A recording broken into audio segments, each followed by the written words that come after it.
இனிமே கண்ணை மூடிட்டு கடலை எண்ணெய் வாங்கலாம்.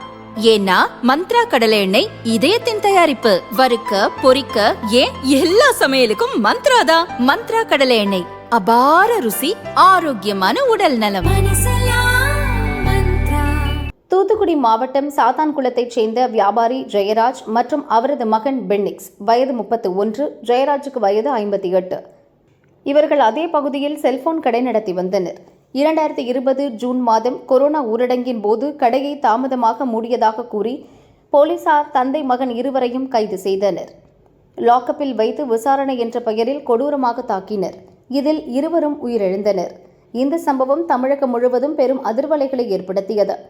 இந்த வழக்கை சிபிஐ விசாரித்தது. சாத்தான்குளம் போலீஸ் நிலையத்தில் பணிபுரிந்த இன்ஸ்பெக்டர் ஸ்ரீதர், சப் இன்ஸ்பெக்டர்கள் ரகு, கணேஷ், பாலகிருஷ்ணன் உள்ளிட்ட 9 போலீசார் கைது செய்யப்பட்டு மதுரை மத்திய சிறையில் அடைக்கப்பட்டுள்ளனர்.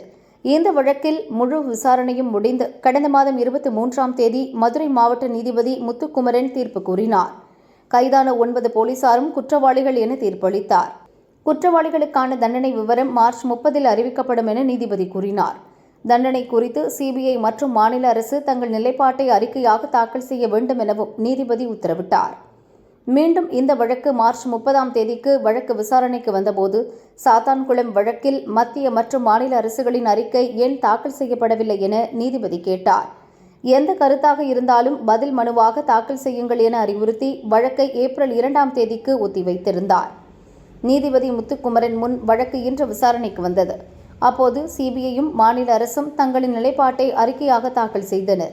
இதனால் குற்றவாளிகளுக்கு இன்றே தண்டனை என்ன என்பதை நீதிபதி அறிவிப்பார் என அனைவரும் காத்திருந்தனர். 9 குற்றவாளிகளும் நீதிமன்றத்தில் ஆஜர்படுத்தப்பட்டனர்.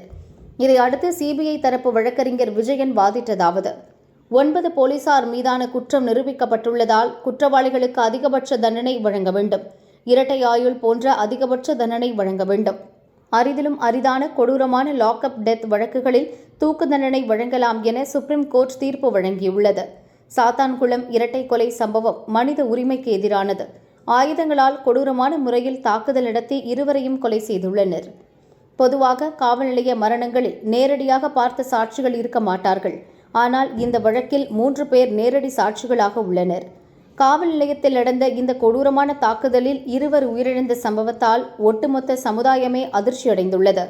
ஆகவே அதிகபட்ச தண்டனையாக தூக்கு தண்டனை அல்லது இறக்கும் வரை சிறையில் இருப்பது போன்ற தண்டனைகளை வழங்க வேண்டும் என சிபிஐ தரப்பு வழக்கறிஞர் வாதிட்டார். இதையடுத்து குற்றவாளிகள் தரப்பு வழக்கறிஞர்கள் வாதிட்டதாவது: ஜெயராஜை காவல் நிலையத்திற்கு அழைத்து சென்றது வரை எந்த பிரச்சனையும் இல்லை. பெனிக்ஸ் காவல் நிலையத்தில் தகராறு செய்த பிறகே பிரச்சனை எழுந்தது. அவர் விசாரணையில் பிரச்சினை செய்ததால் எழுந்த கோபத்தின் காரணமாகவே இந்த சம்பவம் நிகழ்ந்துள்ளது என்றே விசாரணை அறிக்கையில் உள்ளது. மரணம் விளைவிக்க வேண்டுமென்ற நோக்கம் போலீசாருக்கு இல்லை. இது அரிதிலும் அரிதான வழக்கானாலும் குற்றவாளிகளின் குடும்ப பின்னணி மற்றும் மனநிலையை கருத்தில் கொள்ள வேண்டும் என சுப்ரீம் கோர்ட் அறிவுறுத்தியுள்ளது. ஒருவரை சமுதாயத்தில் வாழவே தகுதியற்றவர், அவரை திருத்த இயலாது எனும் முடிவுக்கு வரும்போது தூக்கு தண்டனை வழங்குவது குறித்து பரிசீலிக்கலாம். இது கொலை நோக்கமின்றி நிகழ்ந்த மரணம். எனவே குற்றவாளிகளுக்கு குறைந்தபட்ச தண்டனை வழங்க வேண்டும் என போலீஸ் தரப்பு வழக்கறிஞர் வாதிட்டார். இதையடுத்து ஜெயராஜ் குடும்பத்தினர் தரப்பு வழக்கறிஞர் வாதிட்டதாவது: தந்தை மகன் இருவரையும் லத்தியால் கடுமையாக குற்றவாளிகள் தாக்கியுள்ளனர். இரவு முழுவதும் வைத்து அடித்துள்ளனர். அதற்கு கொடூர ஆயுதங்கள் பயன்படுத்தவில்லை என குற்றவாளிகள் தரப்பில் கூறப்படுகிறது. கொடூர ஆயுதங்களை பயன்படுத்தினால் கூட அந்நேரமே முடிந்துவிடும். ஆனால் லத்தியால் தாக்கியுள்ளனர். பல மணி நேரம் விசாரணை என்ற பெயரில் லத்தியால் தாக்கியது கொடூரமானது. கொடூரமான மனநிலையிலேயே காவல்துறையினர் நடந்து கொண்டுள்ளனர். ஆகவே இதனை அரிதிலும் அரிதான வழக்காகவே கருதி உச்சபட்ச தண்டனை வழங்க வேண்டும் என ஜெயராஜ் குடும்ப வழக்கறிஞர் வலியுறுத்தினார். இதையடுத்து ஜெயராஜின் மனைவி செல்வராணி மற்றும் மகள் பெர்சி நீதிபதி முன் கண்ணீர் விட்டு அழுதனர். எந்த தவறும் செய்யாத இருவரை கொன்றுவிட்டனர். எனவே குற்றவாளிகள் 9 பேருக்கும் அதிகபட்ச தண்டனை வழங்க வேண்டும் என அழுதபடி நீதிபதியிடம் அவர்கள் முறையிட்டனர். அனைத்து தரப்பு வாதங்களையும் கேட்ட நீதிபதி முத்துக்குமரன் குற்றவாளிகளுக்கு தண்டனை விவரங்களை வரும் 6ஆம் தேதி அறிவிப்பதாக கூறி வழக்கை ஒத்திவைத்தார். இதையடுத்து 9 பேரும் பாதுகாப்புடன் மதுரை மத்திய சிறைக்கு அழைத்து செல்லப்பட்டனர்.